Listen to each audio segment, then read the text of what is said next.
Good evening. My name is Kuldeep Prajapat. आज अपने discuss करने वाले हैं द होप का। ये राजन अग्रवाल के द्वारा लिखी हुई है। राजन अग्रवाल राजस्थान के झुंझुनू जिले के सिंगाना कस्बे में जन्मे हुए हैं। 1991 में इनका जन्म हुआ था। काफ़ी यंग और एनर्जेटिक पोइट है ये। काफ़ी अच्छी अच्छी इन्होंने पोइम्स लिखी है। काफ़ी सारी पोइम्स तो इनकी ऑक्सफोर्ड जो यूनिवर्सिटी है उनके द्वारा भी पब्लिश हो चुकी है।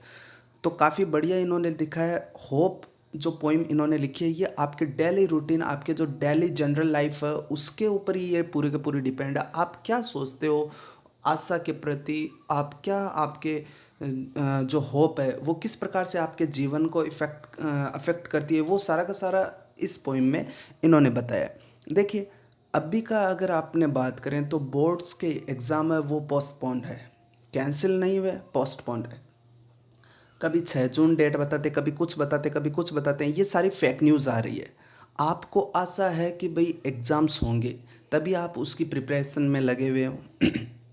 और आपने जैसे राजस्थान में रह रहे हैं तो आपने एक व्रत का नाम भी और सुना है, आस माता का व्रत।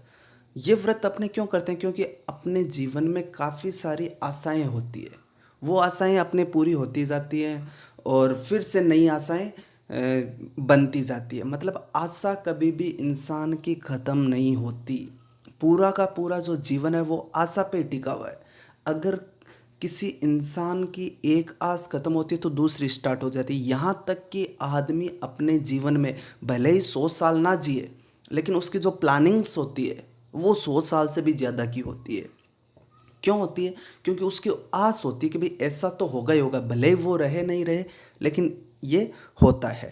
तो इस प्रकार से जो होप है ये पूरी की पूरी मतलब कि फ्यूचर पे ही बेस्ड होती है।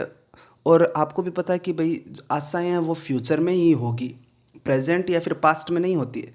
तो चलिए पढ़ते हैं क्या लिखा हुआ है। देखिए, hope is given different names. जो होप है ये अलग अलग इसको नाम दिए हुए हैं। सम कॉल इट एक्सपेक्टेशंस। जो कुछ है इसको एक्सपेक्टेशन कहते हैं। अब मैं आपको एक और बता दूं कि होप और एक्सपेक्टेशन दोनों ही आशा होती है ना। अगर अपने हिंदी मीनिंग निकाले तो आशा निकलता है, लेकिन अंतर है। देखिए, एक्सपेक्टेशन होगी ना वो फैक्चुअल होता है। मतलब कि आपके किसी न किसी आपने कुछ प्रयास किया होगा, उस हिसाब से मतलब कि आप एक्सपेक्टेशंस रहती है कि भाई ऐसा तो होगा। लेकिन होप क्या होता है? ये पूरा का पूरा आपके काल्पनिक होता है। आपने कुछ प्रयास नहीं किया हुआ होता है, फिर भी आप चाहते हो कि भाई ऐसा होगा, आप ऐसे सोचते हो, तो ये पूरा काल्पनिक होता है। जबकि एक्सपेक्टेशन होती है वो थोड़ा सा आपके लॉजिकल होता है, थोड़ा फैक्चुअल होता है, क्योंकि आपने कुछ इसके लिए काम किया होगा। तो एक्सपेक्टेशन और होप वैसे अगर हिंदी निकालें तो सेम है, लेकिन काफ़ी अगर डीप में जाएं तो दोनों अलग हो गया। फिर देखिए, others term it future relevance. दूसरे इसको किस नाम से जानते हैं? फ्यूचर रेलेवेंस के नाम से जानते हैं। मतलब पहला डिफरेंट नेम्स है। पहला है इसका एक्सपेक्टेशन, ठीक है। दूसरा है इसका क्या है? Future relevance. Future relevance relevance मतलब फ्यूचर के संदर्भ में, मतलब कि जो अपने होप है इसको अपने भविष्य के संदर्भ में देखते हैं कि भाई फ्यूचर में ऐसा होगा। फिर some other think it a measure of benefaction. Benefaction का मतलब होता है अच्छे काम, परोपकार जिसको अपने बोलते हैं। बेनिफेक्शन मतलब परोपकार, कि इसको परोपकार का मात्रक मानते हैं। मेजर मतलब मात्रक। क्यों मानते हैं?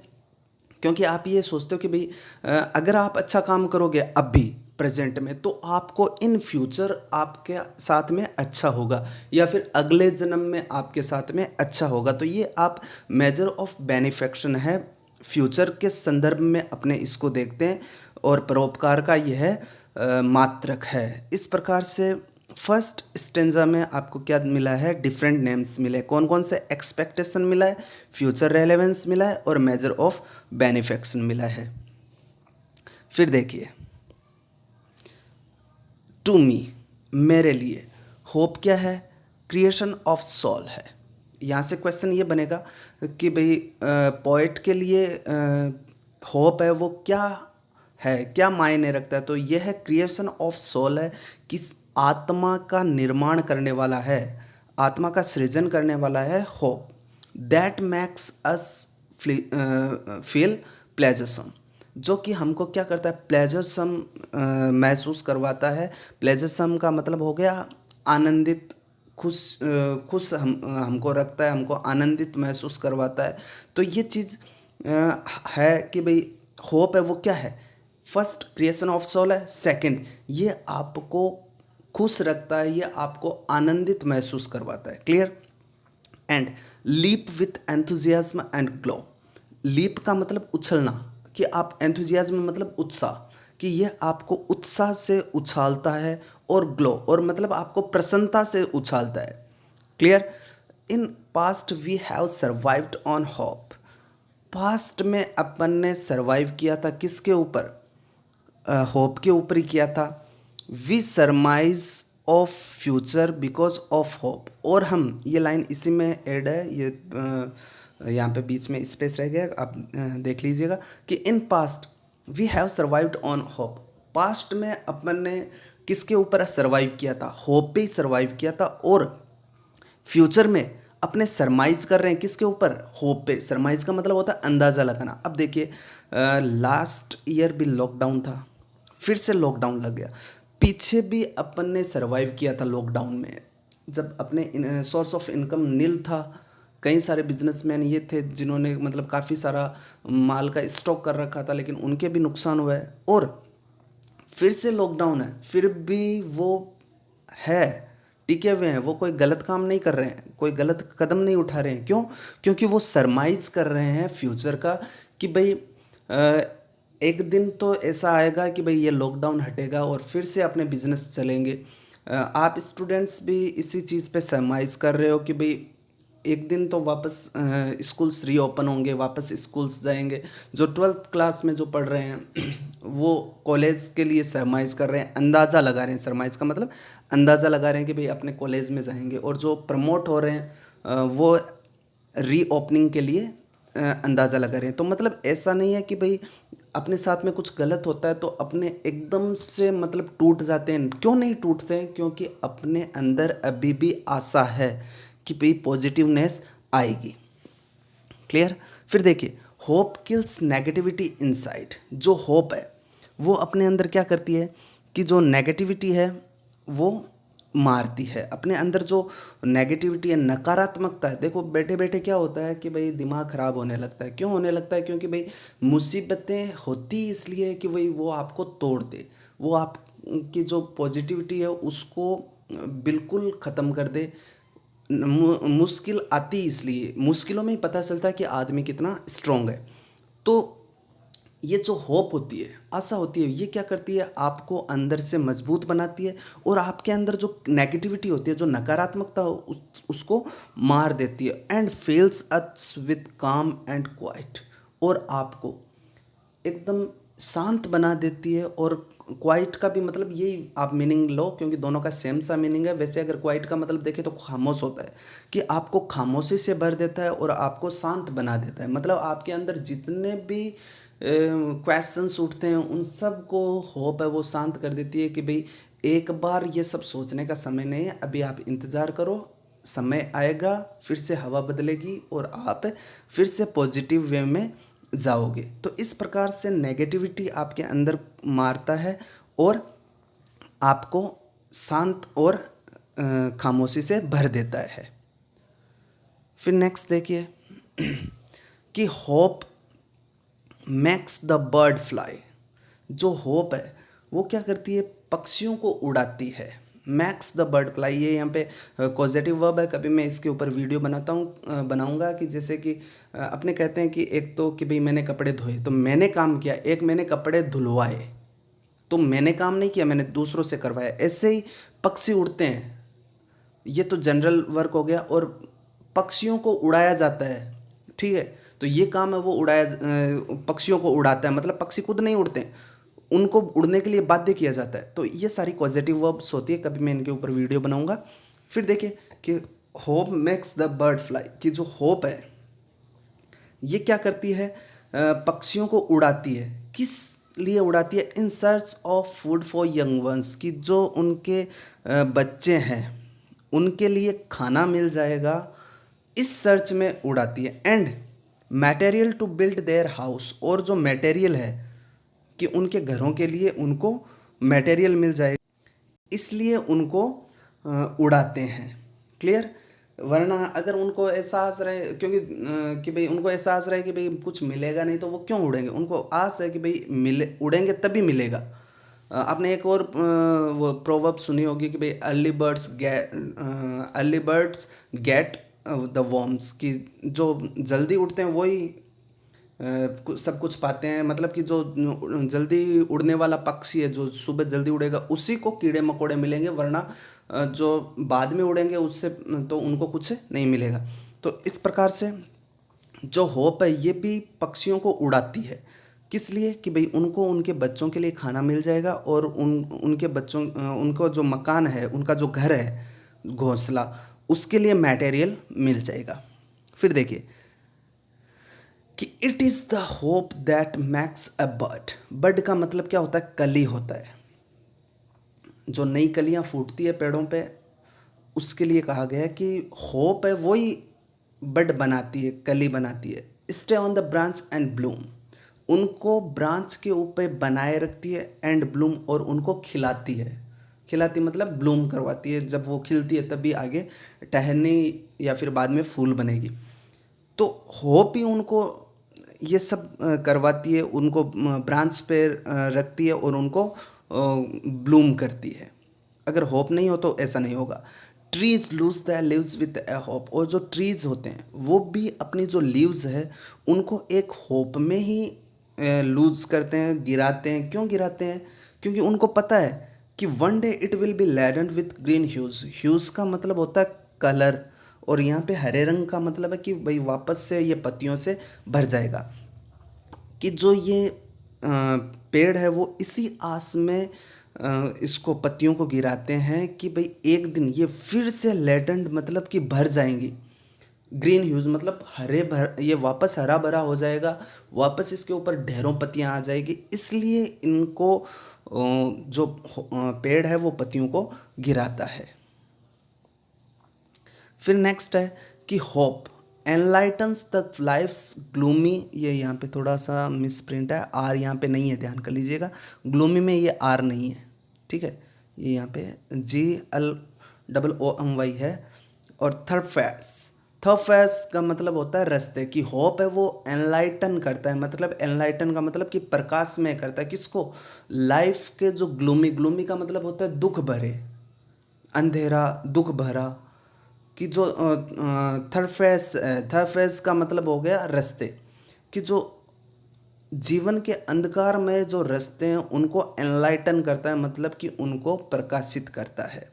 And makes us feel the freshness and warmth, और हमको क्या फील करवाता है? फ्रेशनेस फील करवाता है, मतलब ताज़ा महसूस करवाता है। और वार्मथ मतलब कि वार्मथ का मतलब वैसे आपने देखा होगा, ए वार्म वेलकम, मतलब कि बहुत ही अच्छा स्वागत, बहुत ही गहरा स्वागत, बहुत ही समीपता। मतलब कि अगर आप किसी के प्रति बहुत ही ज़्यादा अटैच्ड हो किसी से, तो आप उसको वार्म वेलकम करते हो, ठीक है।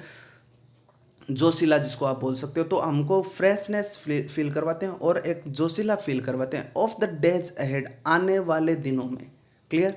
कि भाई जो होप है वो आपका जो ग्लूमी थर्फेयर्स है, जो आपका अंधकार में जो रास्ता है उसको क्या करता है? एनलाइटन करता है, प्रकाशित करता है, और आपको फ्रेश फील करवाता है, जोशीला फील करवाता है of the days ahead. Days ahead का मतलब आने वाले दिनों में।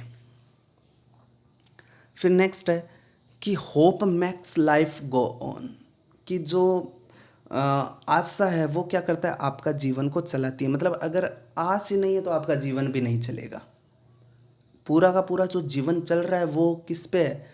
आशा पे ही है। Life is a derivative of the function called hope. Derivative किसे कहते हैं? डेरिवेटिव कहते हैं जैसे मतलब कि प्रोसेस आप बोल दो, जिससे कोई चीज़ नहीं बने, प्रोसेस आप बोल सकते हो।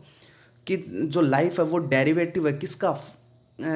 उस कार्य का, उस फंक्शन का जिसको अपने होप कहते हैं। मतलब कि आशा के चलते ही जीवन का निर्माण होता है। इस लाइन का मतलब ये हो गया। जैसे ऊपर वाली लाइन में भी इन्होंने यही बात की कि hope makes life go on, की जो आशा है वही जीवन को चलाती है, और जो लाइफ है वो derivative of the function called hope है, कि ऐसे कार्य का डेरिवेटिव है, ऐसे कार्य से उत्पन्न होता है जीवन, जिसे अपने क्या कहते हैं, होप कहते हैं।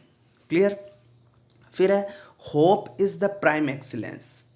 प्राइम एक्सीलेंस का मतलब हो गया सर्वोत्कृष्टता, मतलब सबसे जो अच्छी चीज़ है, जो सबसे अच्छी विशेषता है, वो क्या है, होप है। और ये कब से होती है, right from the day one is born, कि उस दिन से जिस दिन किसी का जन्म होता है, मतलब अगर किसी ने जन्म लिया है तो उस दिन से ही उसके साथ में आशा जुड़ जाती है। और मैं कहूँ कि भाई जन्म से ही क्यों जुड़ती है, जन्म लेने से पहले ही यह आशा जुड़ जाती है। जिस दिन से वह किसी माँ के गर्भ में स्थापित होता है, उस दिन से ही उसके साथ में आशा जुड़ जाती है। भाई जैसे कि मतलब कि जो कपल है वो बात करता है कि भाई लड़का होगा, वो कहती है लड़की होगी, तो आशा तो जुड़ गई। भाई एक कह रहा है लड़का होगा, एक कह रहा है ये लड़की होगी। या फिर भाई लड़का होगा तो हम इसका नाम ये रखेंगे, लड़की होगी तो हम इसका नाम ये रखेंगे। तो मतलब आशा तो जिस दिन से उसने जन्म भी नहीं लिया, जिस दिन से वह गर्भ में स्थापित हुआ है, उस दिन से ही उसके साथ में आशा जुड़ गई है। तो इस प्रकार से जो आशा है वो आपके जन्म से लेके आपकी मृत्यु तक चलती है, क्योंकि मृत्यु के बाद में भी तो अपने आशा रखते हैं, RIP बोलते ही हैं, रेस्ट इन पीस, कि भगवान इसकी आत्मा को शांति प्रदान करे और यह श्री चरणों में जाके स्थापित हो। तो मतलब कि जन्म से लेके मृत्यु और मृत्यु के बाद तक आशा उसके साथ में जुड़ी रहती है। देखते हैं इनके साथ में, आपको मैं कुछ एक क्वेश्चंस और बता देता हूँ कि किस प्रकार से इनके क्वेश्चंस बनेंगे और कहाँ कहाँ से इसके क्वेश्चंस पूछे जाएंगे। देखिए सबसे पहले मैंने आपको ऊपर वाले में बता दिया था, पहले वापस भी अभी बता देता हूँ कि जो फर्स्ट जो स्टेंजा है, इससे ये क्वेश्चंस बन सकते हैं कि भाई जो होप है उसके डिफरेंट नेम्स क्या है। तो एक्सपेक्टेशन है, फ्यूचर रेलेवेंस है और मेजर ऑफ बेनिफिक्शन है। फिर नेक्स्ट स्टेंजा में बात की गई है कि भाई पोइट के लिए जो ये होप है वो क्या है। तो पोइट के लिए ये जो होप है ये क्रिएशन ऑफ सोल है। ठीक है। फिर नेक्स्ट लाइन से भी क्वेश्चन बन सकता है कि भाई व्हाट मेक्स अस फील प्लेजरसम, कि हमको खुशनुमा क्या बनाता है, कौन सी चीज़ हमको आनंदित महसूस करवाती है। तो होप। क्लियर। फिर ये भी हो जाता है कि भाई अपने एंथुजियाज्म और ग्लो से ये अपने को करता है, तो ये इसी में लाइन कर सकते हो। फिर ये है कि भाई अपन ने पास्ट में सरवाइव किस चीज़ पे किया था, इस लाइन से भी क्वेश्चन बन सकता है। तो होप पे अपन ने सरवाइव किया था। या फिर आपके ये भी क्वेश्चन बन सकता है कि भाई फ्यूचर का जो सरमाइज है, जो फ्यूचर का जो अंदाज़ा है, वो अपन ने किस बेस पे लगाया, तो होप पर। क्लियर। फिर इससे भी यानी इस पॉइंट से छोटे छोटे क्वेश्चंस बहुत ज़्यादा बन रहे हैं, तो इन सबको आप ध्यान रख लीजिए। ज़्यादा कुछ हार्ड एंड फास्ट नहीं है, बहुत ही ज़्यादा इजी है। ठीक है। तो जो अपने अंदर नेगेटिविटी को कौन मारता है, तो होप। या फिर ऐसा होता है कि भाई होप के आप काम बताइए, तो hope kills negativity inside, it enlightens the way. इस प्रकार से सारे काम आप बता दीजिएगा कि क्या क्या क्या होप के जो काम है वो है कि भाई we have survived on hope in our past and we surmise our future on hope. इस प्रकार से आप बता सकते हो कुछ भी। क्लियर। फिर है कि भाई पक्षियों को कौन उड़ाता है, तो hope makes the bird fly. और क्यों उड़ाता है, या फिर पक्षी क्यों उड़ते हैं, तो in search of food for young ones and material to build their homes. इस प्रकार से भी क्वेश्चन इनमें बन सकता है। फिर नेक्स्ट देखिए कि इससे अच्छा क्वेश्चन बनता है कि भाई जो पेड़ है वो अपने पत्तों को क्यों गिरा देता है। तो इसका आंसर ये आपका मिल जाएगा, क्योंकि भाई it will B laden with green huge one day, that's why in the hope of this thing the trees lose the leaves, कि इस आस में ही पेड़ है वो अपने पत्ते गिरा देता है। फिर क्या चीज़ है वो आपके जो अंधकार में जो रास्ते हैं उनको एनलाइटन करता है, उसको प्रकाशित करता है, तो ये आपकी होप है। क्लियर। फिर नेक्स्ट है कि भाई प्राइम एक्सीलेंस किसे कहा गया है, तो hope is the prime excellence. और उसके बाद में आपको ये पूछा जा सकता है कि भाई जो होप है वो किसी के साथ में कब से जुड़ जाती है। ठीक है। तो it is right from the day one is born, कि ये उस दिन से जुड़ जाती है जिस दिन से व्यक्ति है वो जन्म लेता है। या फिर क्वेश्चन ये ऐसे भी पूछ सकता है कि from which day one is hopeful, कि किस दिन से कोई भी आसान्वित बन जाता है, तो one is hopeful right from the day one is born. इस प्रकार से इसका आंसर बन सकता है। तो आप इसको देखिए अच्छे से और अपना एग्ज़ाम क्रैक कीजिए। Thank you very much.